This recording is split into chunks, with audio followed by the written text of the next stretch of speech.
जानकारी इस वक्त आपको दे रहे हैं। सुबह से ही वोटिंग हो रही थी और फिर उसके बाद वोटों की गिनती शुरू हुई, जिसके बाद अब सीपी राधाकृष्णन की जीत हुई है, जैसा कि पहला ही अनुमान था और बहुमत थी, उसके आधार पर यही बात सामने आ रही थी। और अब राधाकृष्णन के नाम पर मुहर भी लगी है।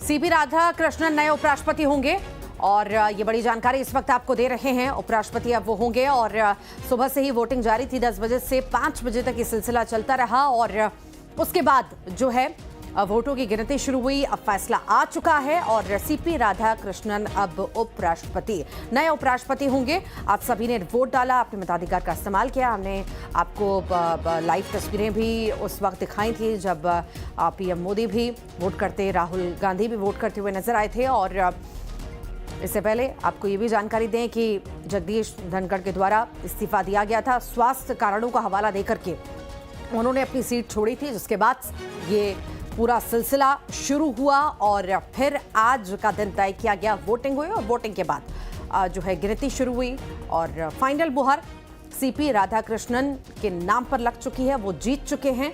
विपक्ष के बी सुदर्शन हारे हैं और 442 वोट जो हैं राधाकृष्णन को मिले हैं और अब नए उपराष्ट्रपति वो होंगे।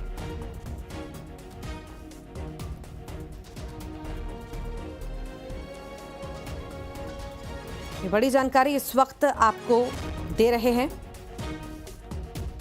वोटों की गिनती खत्म हो चुकी है और नाम पर भी मुहर, जैसे कि पहले ही कयास जो थे लगाए जा रहे थे और इन कयासों के बीच ये बड़ी जानकारी, नाम पर मुहर और जीत राधाकृष्णन की हुई है। अब नए उपराष्ट्रपति होंगे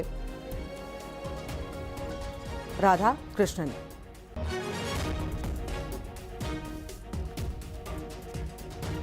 तो आपको जानकारी दे दें कि जगदीप धनखड़ के द्वारा इस्तीफा दिया गया, स्वास्थ्य कारणों का हवाला दिया गया। आपने उससे पहले कई बार देखा था सदन में बहसबाजी भी लंबी होती थी, गहमा गहमे भी देखते थे और इसके बाद जो है अचानक से उन्होंने इस्तीफा दिया। इस्तीफे के बाद खूब सियासत भी हुई इस पूरे ही मामले को लेकर के, उपराष्ट्रपति के इस्तीफे को लेकर के। और उसके बाद जो है वो अपने स्वास्थ्य पर ध्यान देने लगे और फिर दोनों ही तरफ से जो है अपने अपने उम्मीदवार तय किए गए, नामों की घोषणा की गई और आज का दिन 9 सितंबर का दिन तय किया गया कि आज वोटिंग होगी और आज वोटिंग हुई और कुछ ही देर में यह फैसला भी आ गया। 442 वोटों से जो है अब राधाकृष्णन जीते हैं। 452 वोटों से वो जीते हैं।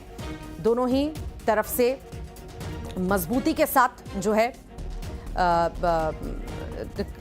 हमारे साथ सहयोगी पुनीत भी हमारे साथ जुड़ गए हैं। पुनीत, लंबा सफर ये चला, कई दिनों तक कई सारे कयास लगाए गए जब धनखड़ के द्वारा इस्तीफा दिया गया और उसके बाद गहमा गहमी भी खूब हमने देखी। उसके बाद आज जाकर के ये चुनाव, नाम पहले तय हुए, आज चुनाव नतीजे भी आ गए, राधाकृष्णन के नाम पर मुहर भी लग गई। अब नए उपराष्ट्रपति होंगे। बिल्कुल, 452 वोट जो जानकारी है उसके आ रही है, उसके मुताबिक 452 वोट उन्हें हासिल हुए हैं और सीपी राधाकृष्णन जो हैं 152 वोटों से उन्होंने जीत जो है वो दर्ज कर ली है और एनडीए की ये बड़ी जीत है। दरअसल एनडीए की तरफ से पहले ही इस बात का समर्थन कर दिया गया था कि जिसे भी प्रत्याशी बनाया जाएगा सब मिलकर उनका समर्थन करेंगे और यही बात निकलकर सामने आई है और ये एक बड़ी जीत, 152 वोटों से एक बड़ी जीत यहाँ पर एनडीए को उपराष्ट्रपति के चुनाव में हासिल हुई है।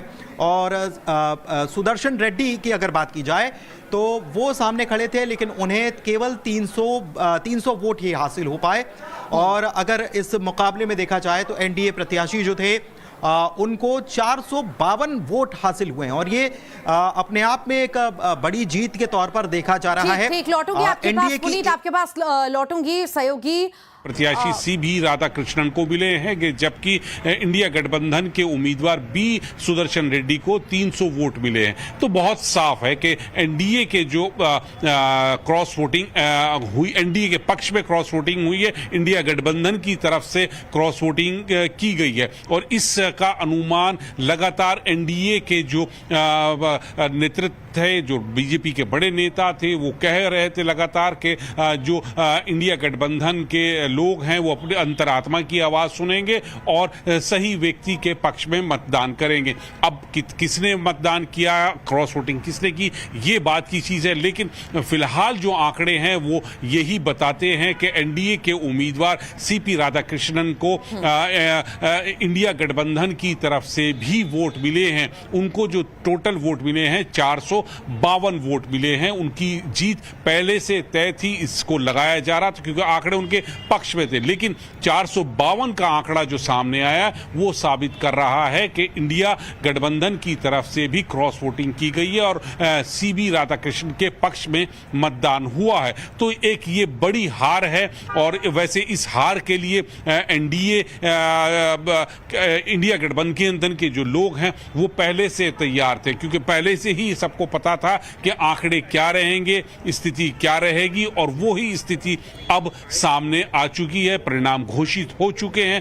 15वें उपराष्ट्रपति हमारे सीबी राधाकृष्णन हैं।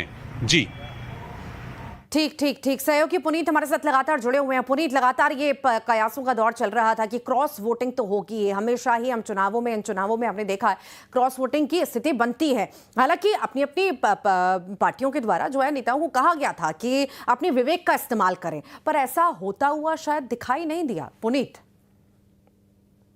क्रॉस वोटिंग की जो जानकारी निकलकर सामने आ रही है, इसमें 15 लोगों ने क्रॉस वोटिंग की है। विपक्ष के 15 लोग हैं जिन्होंने क्रॉस वोटिंग की है। तो आप इससे समझ लीजिए कि क्या परिस्थितियां यहां पर बनी हैं। और ये जिसको मैं साफ तौर पर आपको ये बता रहा था कि बार बार बीच में ये खबरें जो कहीं ना कहीं सोशल मीडिया पर ये भ्रम फैलाने की कोशिश, इसे हम कहेंगे, क्योंकि अब तो नतीजे जो हैं वो ये बता रहे हैं कि कितनी एकता है और कितना समर्थन है।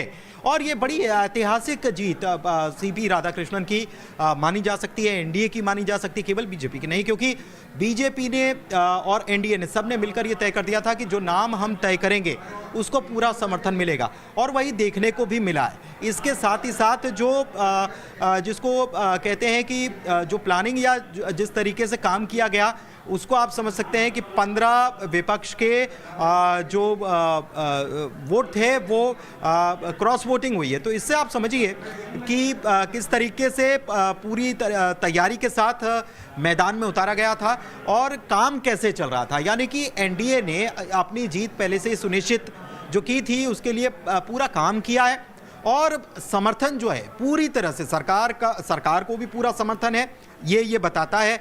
और साथ ही साथ सीपी राधाकृष्णन जो हैं उनको किस तरीके का समर्थन हासिल हुआ है वो वोटों की संख्या बता रही है 452, और दूसरी तरफ मात्र 300। तो 152 वोट, मतलब आप समझ रही हैं कि जितने वोट मिले हैं उससे आधे से ज़्यादा वोटों से तो उनको जीत दर्ज हो गई है सीपी राधाकृष्णन को। और ये अपने आप में ये बड़ी जीत बताता है, एनडीए की प्लानिंग को बताता है, एनडीए के बहुमत को बताता है, एनडीए के विश्वास को बताता है कि किस तरीके से सरकार के ऊपर पूरा भरोसा उसके सहयोगी एकजुटता की बात हम कर रहे हैं। पुनीत, एकजुटता की बात कर रहे हैं। संदेश हमेशा एनडीए के द्वारा भी दिया जाता है, बीजेपी के द्वारा भी दिया जाता है, और कहीं ना कहीं ये हमें देखने को मिला है। और दो फाड़ की जो स्थिति हम देखते हैं शायद कांग्रेस में या इंडिया गठबंधन में, वो साफ तौर से नजर आती है।